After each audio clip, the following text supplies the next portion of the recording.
ನಮಸ್ಕಾರ ಎಲ್ರಿಗೂ. ತುಂಬ ದಿನ ಆಯಿತು ನಾನು ವಿಡಿಯೋ ಹಾಕಿ, ಒಂದು ತಿಂಗಳಾಯಿತು ಅಂದ್ಕೊತೀನಿ. ಯಾವ ಥರದೇ ವಿಡಿಯೋ ಹಾಕಿರಲಿಲ್ಲ.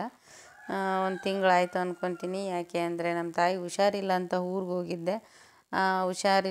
ಹೋಗಿದ್ದೆ. ಅಲ್ಲೇ ಅವ್ರನ್ನ ನಾನು ನಮ್ಮ ತಾಯಿನ ಕಳ್ಕೊಬೇಕಾಗಿ ಬಂತು. ಹಾಗಾಗಿ ವಿಡಿಯೋ ಹಾಕಲಿಕ್ಕಾಗಲಿಲ್ಲ. ತುಂಬ ಜನ ನನಗೆ ಒಳ್ಳೊಳ್ಳೆ ಕಮೆಂಟ್ ಮಾಡಿ ಧೈರ್ಯ ಹೇಳಿದ್ದಾರೆ. ಎಲ್ಲರಿಗೂ ನಾನು ತುಂಬ ಥ್ಯಾಂಕ್ಸ್ ಅಂತ ಹೇಳ್ತೀನಿ. ತುಂಬ ದಿನ ಆಯಿತು ನನಗೆ ಈ ಥರ ವರ್ಕ್ ಹಾಕೋಂಥ ವಿಡಿಯೋಗಳು ಹಾಕಿ ಅಂತ ತುಂಬ ಜನ ಕಮೆಂಟ್ ಮಾಡ್ತಿದ್ರು. ಕೆಲವೊಬ್ರಿಗೆ ಗೊತ್ತಿರಲ್ಲ ಅಂಥವರೆಲ್ಲ ತುಂಬ ಜನ ಕಮೆಂಟ್ ಮಾಡ್ತಿದ್ರು. ಹಾಗಾಗಿ ಮತ್ತೆ ವಿಡಿಯೋನ ಸ್ಟಾರ್ಟ್ ಮಾಡ್ತಾಯಿದ್ದೀನಿ. ಇನ್ನು ಮುಂದೆ ಕಂಟಿನ್ಯೂ ವಿಡಿಯೋ ಇರುತ್ತೆ. ನಾವು ಎಲ್ಲಿಗೆ ಸ್ಟಾಪ್ ಮಾಡಿದ್ವೋ ಅಲ್ಲಿಂದನೇ ನಾನು ವಿಡಿಯೋ ಕಂಟಿನ್ಯೂ ಮಾಡ್ತಾಯಿದ್ದೀನಿ. ಎಲ್ಲರೂ ಅಷ್ಟೇ, ಹಿಂದಿನ ವಿಡಿಯೋಗಳು ಯಾರು ನೋಡಿಲ್ಲ ಅವರು ಈ ವಿಡಿಯೋಗಳನ್ನ ಹಿಂದಿನ ವಿಡಿಯೋ ಹಾಕಿರೋ ವಿಡಿಯೋಗಳನ್ನೆಲ್ಲ ನೋಡಿದ್ರೆ ನಿಮಗೆ ಇದು ಈಸಿ ಆಗುತ್ತೆ. ಹಾಗಾಗಿ ನಾನು ಇವತ್ತಿನ ಅದು ಏನು ಅಂದರೆ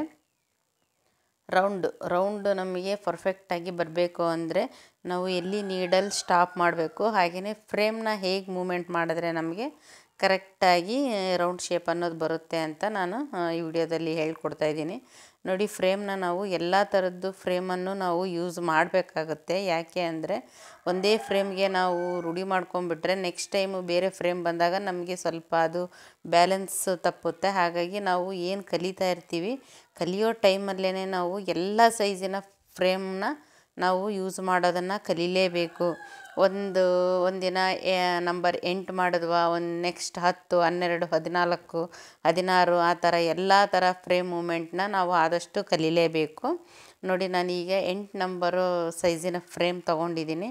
ಹಾಗೆಯೇ ನಾನು ಇದನ್ನು ಕತ್ತಿನ ಅಗಲ 3 ಇಂಚು, ಉದ್ದ 6 ಇಂಚಿಗೆ ಇದನ್ನು ನಾನು ರೌಂಡ್ ಶೇಪಲ್ಲಿ ಮಾರ್ಕ್ ಹಾಕ್ಕೊಂಡಿದ್ದೀನಿ. ಯಾವ್ಯಾವ ಮಿಸ್ಟೇಕ್ ಇಂದ ನಮಗೆ ರೌಂಡ್ ಸರಿಯಾಗಿ ಬರೋದಿಲ್ಲ ಅನ್ನೋದನ್ನು ನಾನು ಈ ಫಸ್ಟ್ ರೌಂಡಲ್ಲಿ ಹೇಳ್ಕೊಡ್ತಾಯಿದ್ದೀನಿ. ಇನ್ನೂ ಒಂದೇನೆಂದರೆ, ಮೊದಲಿಗೆ ನಾವು ಫುಲ್ಲು ಬ್ಯಾಕ್ ನೆಕ್ ರೌಂಡು ಕಲಿಯೋಕ್ಕೆ ಆಗೋದಿಲ್ಲ. ಸ್ವಲ್ಪ ಬಿಗಿನರ್ಸು ಕಲಿತಾ ಇರೋರಿಗೆ ಅದು ಕಷ್ಟ ಆಗ್ಬೋದು.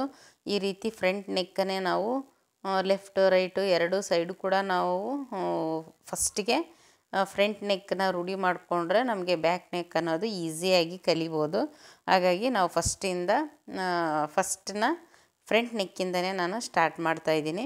ನಾನು ಹೇಳಿದ್ನಲ್ಲ, ಮೆಜರ್ಮೆಂಟು ನೀವು ಎಷ್ಟು ಬೇಕಿದ್ದರೂ ಹಾಕ್ಕೋಬೋದು. ನಂತರ ಈ ರೀತಿ ರೌಂಡಾಗಿ ಹಾಕ್ಕೊಳ್ಳಿ. ಆದಷ್ಟು ನೀಟಾಗಿ ಬರೋ ಥರ ಹಾಕ್ಕೋಬೇಕಾಗತ್ತೆ. ರೌಂಡ್ ಮಾರ್ಕ್ ಹಾಕಿರೋ ಮಾರ್ಕಿನ ಮೇಲೆ ನಾನು 0ದು ಒಂದು ಹಾಗೇ ಸ್ಟಿಚ್ ಹಾಕಿದ್ದೀನಿ. ಆನಂತರ ನಂಬರ್ 2ಕ್ಕೆ ನಾನು ಹಾಕ್ತಾಯಿದ್ದೀನಿ. ನೀವು ಬೇಕಿದ್ದರೆ ಇದನ್ನು ಸೆಟ್ ಮಾಡಿಕೊಂಡು ಕೂಡ ಹಾಕ್ಬೋದು. ನೋಡಿ, ಈ ರೀತಿ ಒಂಚೂರು ಫ್ರೇಮ್ನ ನಾವು ಮೂವ್ ಮಾಡೋದು ಸ್ವಲ್ಪ ಲೇಟ್ ಆಯಿತು ಅಂದರೆ ಈ ರೀತಿಯಾಗಿ ಬಂದುಬಿಡುತ್ತೆ. ಅಲ್ಲಿ ಏನು ನೋಡಿ ಎಷ್ಟು ದಪ್ಪ ಬಂದಿದೆ, ಆ ಥರ ಬರುತ್ತೆ. ನೋಡಿ, ಈಗ ಮತ್ತೆ ನಾನು ಈ ಫ್ರೇಮ್ನ ನಾನೇನು ಇದನ್ನು ತಿರುಗಿಸ್ತಾ ಇದ್ದೀನಿ, ಈ ರೌಂಡ್ ಬರೋ ಟೈಮಲ್ಲಿ ನೋಡಿ ಸ್ಟಾಪ್ ಮಾಡಬೇಕಲ್ಲಿ. ನಾವು ಹಾಗೆ ರೌಂಡ್ ತಿರ್ಸೋಕೆ ಹೋದ್ವಿ ಅಂದರೆ ಈ ಥರ ಪ್ರಾಬ್ಲಮ್ಸ್ ಅನ್ನೋದು ಬರುತ್ತೆ. ಆದಷ್ಟು ನಾವು ಬಿಗಿನರ್ಸು ಮಾಡೋ ಮಿಸ್ಟೇಕನ್ನೇ ನಾನು ಹೇಳ್ತಾ ಇರೋದು. ಯಾವುದೇ ಕಾರಣಕ್ಕೂ ಫ್ರೇಮ್ ಮೂಮೆಂಟ್ನ ನಾವು ಒಂದೇ ಲೆವೆಲಲ್ಲಿ ಮಾಡಬೇಕಾಗುತ್ತೆ. ಇಲ್ಲಾಂದರೆ ಒಂದು ಕಡೆ ದಪ್ಪ ಬಂದುಬಿಡುತ್ತೆ, ಇಲ್ಲಾಂದರೆ ಒಂದು ಕಡೆ ಅದು ವರ್ಕ್ ಸರಿಯಾಗಿ ಬಂದಿರೋದಿಲ್ಲ. ಆ ರೀತಿ ಎಲ್ಲ ಪ್ರಾಬ್ಲಮ್ ಆಗುತ್ತೆ. ಹಾಗಾಗಿ ಫ್ರೇಮ್ ಮೂಮೆಂಟ್ ತುಂಬಾ ಇಂಪಾರ್ಟೆಂಟ್. ಹಾಗೆಯೇ ನಾವು ಈಗ ವಾಪಸ್ ನಾವೆಲ್ಲಿ ಜಾಯಿಂಟ್ ಮಾಡ್ಕೊತೀವೋ ಅಲ್ಲಿ ಕೂಡ ನಮಗೆ ಸ್ವಲ್ಪ ನಾವೇನಾದರೂ ಫ್ರೇಮನ್ನು ಮೂವ್ ಮಾಡೋದು ಸ್ವಲ್ಪ ಲೇಟ್ ಆಯಿತು ಅಂದರೆ ಕೂಡ ಈಗಾಯಿತು ನೋಡಿ, ಈ ಥರ ಪ್ರಾಬ್ಲಮ್ಸ್ ಅನ್ನೋದು ಬರುತ್ತೆ. ಹಾಗಾಗಿ ಎಲ್ಲ ಕಡೆನೂ ನಾವು ಹುಷಾರಾಗಿ ನೀಟಾಗಿ ಮಾಡ್ಕೋಬೇಕಾಗುತ್ತೆ. ರೌಂಡು ಏನು ನಾವು ತಿರುಗಿಸ್ತಾ ಇರ್ತೀವಿ ಆ ಕಡೆನ ನಾವು ಕರೆಕ್ಟಾಗಿ ಫ್ರೇಮ್ನ ಟರ್ನ್ ಮಾಡ್ಕೋಬೇಕಾಗತ್ತೆ. ಅಲ್ಲಿ ನಾವು ಎಲ್ಲಿ ಸ್ಟಾಪ್ ಮಾಡಿರ್ತೀವೋ ಅಲ್ಲಿ ನೀಡಲ್ಲು ಡೌನಲ್ಲೇ ಇರಬೇಕು. ಆಗ ಕಂಟಿನ್ಯೂ ಅಲ್ಲಿಂದನೇ ಮತ್ತೆ ವಾಪಸ್ ಸ್ಟಾರ್ಟ್ ಆಗುತ್ತೆ. ಅದು ನೋಡಿದ್ರಲ್ಲ, ಈಗ ನಾನು ಕರೆಕ್ಟಾಗಿ ಹಾಕ್ತಾಯಿದ್ದೀನಿ. ಫಸ್ಟ್ 2 ಬಿಗಿನರ್ಸ್ ಮಾಡೋ ಮಿಸ್ಟೇಕನ್ನು ಹೇಳಿದ್ದೀನಿ. ಈಗ ಕರೆಕ್ಟಾಗಿ ಹಾಕಿ ತೋರಿಸ್ತಾ ಇದ್ದೀನಿ. ನೋಡಿ, ಸೂಜಿನ ನೋಡಿ ಈ ಪಾಯಿಂಟ್ ಬಂದಾಗ ಒಂಚೂರು ಸೂಜಿ ಡೌನ್ ಮಾಡಿಕೊಂಡು ಈ ರೀತಿಯಾಗಿ ಫ್ರೇಮ್ನ ತಿರುಗಿಸ್ಕೋಬೇಕಾಗುತ್ತೆ. ಆಗ ನಮಗೆ ಕರೆಕ್ಟಾಗಿ ಲೈನ್ಸ್ ಅನ್ನೋದು ಕರೆಕ್ಟಾಗಿ ಬರುತ್ತೆ. ನೀವು ಬೇಕಿದ್ದರೆ ಇದನ್ನು ಸೆಟ್ ಮಾಡಿಕೊಂಡು ಮಾಡ್ಬೋದು, ಇಲ್ಲ ಬ್ರೇಕ್ ಬ್ಯಾಲೆನ್ಸಲ್ಲಿ ಕೂಡ ಮಾಡ್ಬೋದು. ನೋಡಿ, ಇದನ್ನು ನಾವೇನು ಮಾಡಬೇಕು, ಲೆಫ್ಟಿಗೆ ತಿರುಗಿಸ್ಬೇಕು ಫ್ರೇಮ್ನ. ನೋಡಿ ಇಷ್ಟು ಈ ರೀತಿ ತಿರುಗಿಸಿದಾಗ ನಮಗೆ ಕರೆಕ್ಟಾಗಿ ಎಲ್ಲಿ ಏನು ಗ್ಯಾಪ್ ಆಗಲ್ಲ.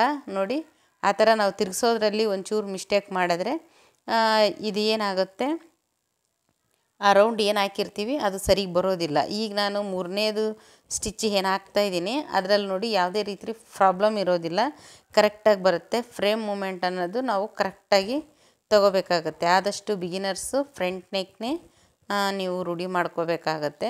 ನೋಡಿ ಇದು 3ನೇದು ನಾನು ಹಾಕಿದ್ದೀನಿ, ಎಲ್ಲೂ ಪ್ರಾಬ್ಲಮ್ಸ್ ಅನ್ನೋದು ಅಷ್ಟು ಬರೋದಿಲ್ಲ. ಫಸ್ಟಿಗೆ 2 ಹಾಕಿರೋದು ಏನಿದೆ ಅದನ್ನು ನಾವು ಫ್ರೇಮ್ನ ಮೂವ್ ಮಾಡಲಿಲ್ಲ ಅಂದರೆ ಅಥವಾ ಒಂದೇ ಹತ್ರ ಸ್ಟ್ರಕ್ ಆದರೆ ಈ ರೀತಿ ಪ್ರಾಬ್ಲಮ್ಸ್ ಆಗುತ್ತೆ. ಅದಾದಷ್ಟು ಅದನ್ನು ನೀವು ನೋಡಿಕೊಂಡು ಕಲಿಬೇಕಾಗತ್ತೆ. ಫ್ರಂಟ್ ನೆಕ್ಕಲ್ಲಿ ಲೆಫ್ಟು ರೈಟು ಎರಡನ್ನೂ ಕೂಡ ನಾವು ಕಲಿಬೇಕಾಗುತ್ತೆ. ಅದನ್ನು ಕರೆಕ್ಟಾಗಿ ಪ್ರಾಕ್ಟೀಸ್ ಬಂದ ಮೇಲೇ ನಾವು ಬ್ಯಾಕ್ ನೆಕ್ಕು ಹಾಕ್ಕೋಬೇಕಾಗತ್ತೆ. ಹೇಳ್ತೀನಲ್ಲ, ನೀವು ಸೆಟ್ ಮಾಡಿ ಬೇಕಾದರೂ ಹಾಕ್ಕೋಬೋದು, ಇಲ್ಲಾಂದರೆ ನಾವು ಬ್ರೇಕ್ ಬ್ಯಾಲೆನ್ಸಲ್ಲೇ ಮಾಡ್ತೀವಿ ಅನ್ನೋ ಹಾಗಿದ್ದರೂ ಕೂಡ ಅದರಲ್ಲೇ ಸ್ಟಿಚ್ ಹಾಕ್ಕೋಬೋದು. ನಾನು 2ನೇ ನಂಬರ್ಗೆ ಬ್ಯಾಲೆನ್ಸ್ ಮಾಡ್ತಾಯಿದ್ದೀನಿ. ನಾನು ಸೆಟ್ ಮಾಡ್ಕೊಳ್ಳೋದು ಆದಷ್ಟು ಕಡಿಮೆ.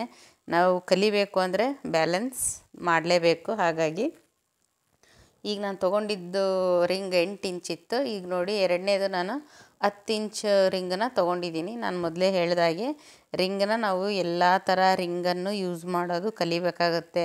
ಸ್ಟಾರ್ಟಿಂಗು ಒಂದು 8 ನಂಬರು ರಿಂಗಲ್ಲೇ ನಾವು ಅದನ್ನೇ ಪ್ರಾಕ್ಟೀಸ್ ಮಾಡಿರ್ತೀವಿ.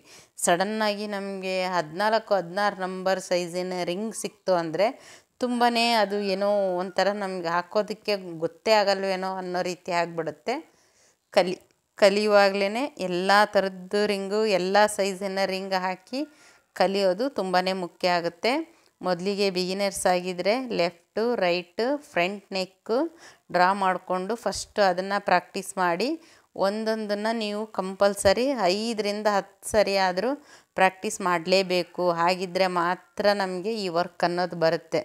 ಈ ಯೂಟ್ಯೂಬಲ್ಲಿ ನಾನು ನೋಡ್ತಾ ಇದ್ದೀನಿ, ನೋಡಿ ಸೈಡ್ಗಿಟ್ಟರೆ ಯಾವ ಕಾರಣಕ್ಕೂ ಬರೋದಿಲ್ಲ. ಹಾಗೆಯೇ ಈಗ ಯೂಟ್ಯೂಬಲ್ಲಿ ಸೈಕಲ್ ಹೇಗೆ ನಾವು ಕಲಿಯೋದು ಅಂತ ತೋರಿಸ್ತಿರ್ತಾರೆ.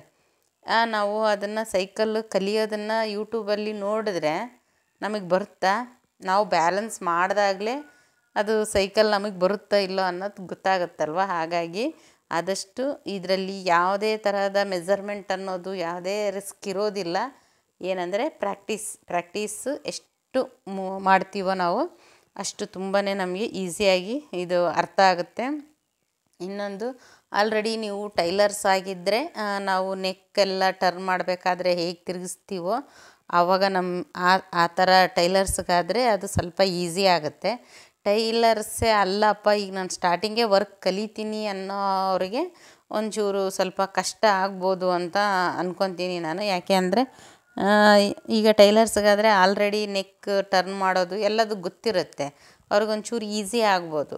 ಆದರೆ ಟೈಲರ್ ಕಲಿದೇ ಇರೋರು ವರ್ಕ್ ಕಲಿತೀನಿ ಅಂದರೆ ಒಂದು ಸ್ವಲ್ಪ ಜಾಸ್ತಿ ಟೈಮ್ ಹಿಡಿಬೋದು.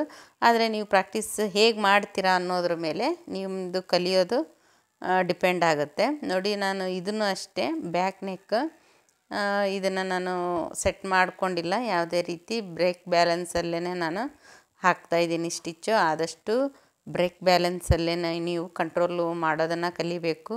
ಫ್ರೇಮ್ ಮೂಮೆಂಟ್ ನೋಡಿ, ಈಗ ಇದು ಏನಿದೆ ಈ ರೀತಿ ರೌಂಡ್ ಬರೋ ಜಾಗದಲ್ಲಿ ನಾವು ಕರೆಕ್ಟಾಗಿ ಫ್ರೇಮ್ನ ಟರ್ನ್ ಮಾಡ್ಕೋಬೇಕಾಗತ್ತೆ. ಈ ಟೈಮಲ್ಲಿ ಏನಾದರೂ ನೀವು ಫ್ರೇಮ್ನ ಸ್ವಲ್ಪ ತಿರುಗಿಸ್ಲಿಲ್ಲ ಅಂದರೆ ಅಲ್ಲೇ ಸ್ಟ್ರಕ್ ಆಗುತ್ತೆ. ನಾನು ಆಗಲೇ ಫ್ರಂಟ್ ನೆಕ್ಕಲ್ಲಿ ಹೇಳಿದ್ನಲ್ಲ, ಆ ರೀತಿ ಪ್ರಾಬ್ಲಮ್ಸ್ ಬರುತ್ತೆ.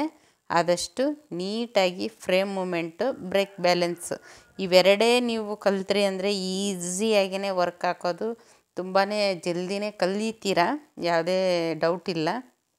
ಆದಷ್ಟು ಹೇಳಿದ್ನಲ್ಲ, ಟ್ರೈನಿಂಗ್ ಇದಕ್ಕೆ ನಾವು ಎಷ್ಟು ಟ್ರೈನಿಂಗ್ ತೊಗೊತೀವೋ ನಮಗೆ ಅಷ್ಟು ಪ್ರಾಕ್ಟೀಸ್ ಮಾಡಲೇಬೇಕು. ಪ್ರಾಕ್ಟೀಸ್ ಎಷ್ಟು ಮಾಡಿದ್ರೂ ಕಡಿಮೆನೇ ಇದರಲ್ಲಿ ಹೇಳಬೇಕು ಅಂದರೆ. ಆದಷ್ಟು ತುಂಬಾ ಪ್ರಾಕ್ಟೀಸ್ ಮಾಡಿ. ನೋಡಿ ಮತ್ತೆ ನಾನು ಈಗ ಏನು ರೌಂಡ್ ಹಾಕ್ತಾಯಿದ್ದೀನಿ ಇದರಲ್ಲೇ ನಾನು ಯಾವ ರೀತಿ ತಿರುಗಿಸ್ತೀನಿ ಅಂತ ನೋಡಿ. ನಂಬರ್ 2, 3, 4 ಎಲ್ಲದರಲ್ಲೂ ನೀವು ಪ್ರಾಕ್ಟೀಸ್ ಮಾಡ್ಬೋದು. ನಾನು ಆಲ್ರೆಡಿ ವಿಡಿಯೋದಲ್ಲೆಲ್ಲ ಹೇಳಿದ್ದೀನಿ. ನೋಡಿ ಈ ರೀತಿ ತಿರುಗಿಸ್ಕೊಂಡು ಇದನ್ನು ಏನು ಮಾಡಬೇಕು, ನಾವು ಸ್ಟಿಚ್ ಬರ್ತಾ ಇರುತ್ತೆ ಹಾಗೆಯೇ ಫ್ರೇಮ್ನ ತಿರುಗಿಸ್ತಾ ಇರಬೇಕು. ಆಗ ಮಾತ್ರ ನಮಗೆ ಈ ಕರ್ವ್ ಅನ್ನೋದು ನೀಟಾಗಿ ಬರುತ್ತೆ. ಇಲ್ಲಾಂದರೆ ಏನಾಗುತ್ತೆ, ಅದು ಅಲ್ಲೇ ಸ್ಟ್ರಕ್ ಆಗಿಬಿಡುತ್ತೆ. ರೌಂಡ್ ಇರೋ ಹತ್ರ ನೀಟಾಗಿ ಬರೋದಿಲ್ಲ. ಆದಷ್ಟು ಬಿಗಿನರ್ಸ್ ಯಾರ್ಯಾರು ಕಲಿತಾ ಇದ್ದೀರೋ ನೀಟಾಗಿ ಕಲೀರಿ, ಏನು ಕಷ್ಟದ್ದಲ್ಲ. ಒಂದು ಮಾಡೋದನ್ನೇ 10 ಮಾಡಿ ಪ್ರಾಕ್ಟೀಸ್ ಮಾಡಿ ನೀವು ಮಾಡಿದ್ರಿ ಅಂದರೆ ಖಂಡಿತ ಬಂದೇ ಬರುತ್ತೆ. ನೆಕ್ಸ್ಟ್ ವಿಡಿಯೋಗಳಲ್ಲಿ ನಾನು ಇದರದ್ದೇ ನೆಕ್ ಡಿಸೈನ್ ಯಾವ ರೀತಿ ಮಾಡೋದು ಅನ್ನೋದನ್ನು ನಾನು ಮುಂದಿನ ವಿಡಿಯೋಗಳಲ್ಲಿ ಶೇರ್ ಮಾಡ್ತೀನಿ. ಆದಷ್ಟು ಫ್ರೆಂಡ್ಸ್ ಪ್ಲೀಸ್ ಸಬ್ಸ್ಕ್ರೈಬ್ ಮಾಡ್ಕೊಂಡು ನೋಡಿ, ಹಾಗೆಯೇ ಈ ವಿಡಿಯೋಗೆ ಲೈಕ್ ಮಾಡೋದು ಮರಿಬೇಡಿ. ಬಿಗಿನರ್ಸ್ ಯಾರಾದರೂ ಕಲಿಬೇಕು ಅಂದ್ಕೊಂಡಿರೋರಿಗೆ ಈ ವಿಡಿಯೋನ ಆದಷ್ಟು ಶೇರ್ ಮಾಡಿ ಫ್ರೆಂಡ್ಸ್. ಏನಾದರೂ ಡೌಟ್ಸ್ ಇದ್ದರೆ ಕಮೆಂಟ್ ಮಾಡಿ ತಿಳಿಸಿ. ಈ ವಿಡಿಯೋ ಇಲ್ಲಿಗೆ ಎಂಡ್ ಮಾಡ್ತಾಯಿದ್ದೀನಿ. Thank you so much.